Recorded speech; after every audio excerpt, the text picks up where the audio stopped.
Many Floridians would not recognize Florida in the 1860s. What with its vast wilderness of citrus groves, palm trees, sable palms, it was an entirely different landscape.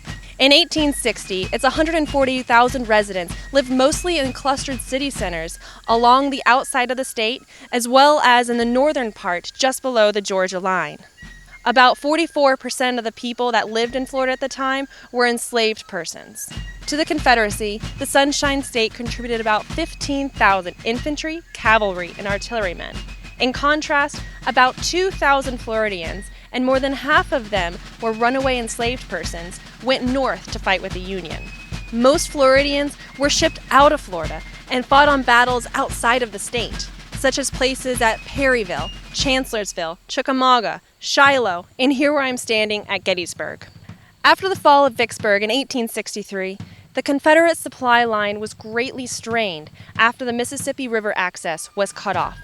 In response, local and poor farmers from the southern states of Florida orchestrated a great historic cattle drive, which was known as the Cow Cavalry, in which they took their cattle and drove them up through the interior of Florida to the Georgia coast, where they could then be put on railroads and shipped to the starving Confederacy. One of the biggest battles of Florida, the Battle of Olustee, which occurred in 1864, was during this time when the Union attempted to stop the Confederacy from providing the much-needed beef and salt to supply their armies.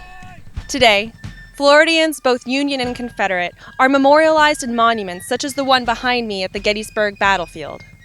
As a seventh-generation Floridian and an ancestor of the men who fought in the Cow Cavalry, it is important that Floridians take time to remember and reflect upon our state's efforts during America's defining conflict.